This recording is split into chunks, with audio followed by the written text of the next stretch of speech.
বন্ধুরা, আজকে আমি এমন একটা তালের বড়ার রেসিপি নিয়ে চলে এসেছি। এটা আপনারা জন্মাষ্টমীতে বানিয়ে গোপালকে দিতে পারেন। ভেতর থেকে ভীষণ নরম হয় আর ওপর থেকে হয় মুচমুচে। এই বড়াগুলো গরম অবস্থাতে যেরকম নরম হয়, ঠান্ডা হয়ে গেলেও ঠিক সেই রকমই নরম থাকে, একেবারেই কিন্তু শক্ত হয়ে যায় না। আজকে আমি যেই পদ্ধতিতে এই বড়াগুলো বানাবো সেই পদ্ধতিতে বানিয়ে খেয়ে দেখবেন যে এটা খেতে কতটা সুন্দর হয়। ভেতর থেকে ভীষণই নরম হয়। তাহলে চলুন দেরি না করে দেখে নেওয়া যাক যে এটা আমি কিভাবে বানাই। এটা বানানোর জন্য একটা বাটির মধ্যে নিয়ে নিলাম হাফ কাপ আটা, আপনারা চাইলে ময়দাও নিতে পারেন। আর দিলাম হাফ কাপের থেকে একটু কম সুজি আর হাফ কাপের থেকে একটু কম চালের গুঁড়ো। সব কিছুকে ভালো করে মিশিয়ে নিয়ে এখানে দিয়ে দিলাম চিনি। চিনিটা আপনারা যতটুকু মিষ্টি খেতে পছন্দ করেন সেই অনুযায়ী চিনিটা দেবেন। এখানে দেখুন আমি একটা কলা নিয়েছি। এই কলাটাকে গ্রেটারের সাহায্যে ঠিক এই রকমভাবে গ্রেট করে নিতে হবে।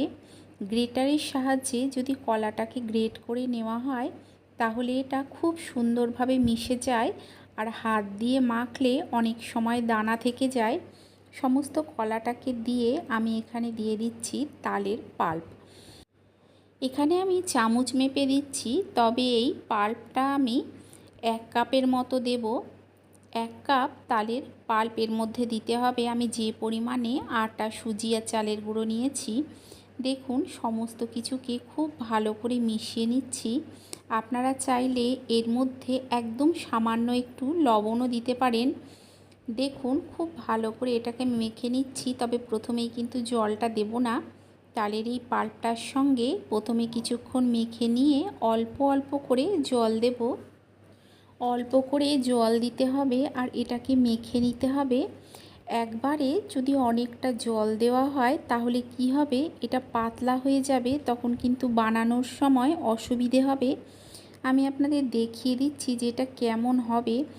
যতটা পারবেন হাত দিয়ে খুব ভালো করে এটাকে ফেটিয়ে নিতে হবে। দেখুন আর অল্প জল আমি এর মধ্যে দিয়ে দেব। আর অল্প জল দিয়ে খুব ভালো করে মিশিয়ে হাতের সাহায্যে এটাকে আমি ফেটিয়ে নেব। এই ফেটানোটা যত ভালো হবে বড়া কিন্তু তত সুন্দরভাবে ফুলবে আর নরম হবে। তাই চেষ্টা করবেন একটু সময় ধরে এই মিশ্রণটাকে ফেটিয়ে নেওয়ার। দেখুন ঠিক এই রকমভাবে আমি এটাকে মেখে নিচ্ছি। আমি এটা মাখা হয়ে গেলে ঢাকা দিয়ে কিছুক্ষণ রেখে দেব। যেহেতু সুজি আছে এটা কিন্তু অনেকটা ফুলে যাবে। কিছুক্ষণ পর দেখুন আপনাদের দেখিয়ে দিচ্ছি, এটা কিন্তু অনেকটা শক্ত হয়ে গেছে। আর অল্প জল দিয়ে দিলাম। সুজি থাকলে কিছুক্ষণ রেখে দিলে সুজিটা ফুলে যায়।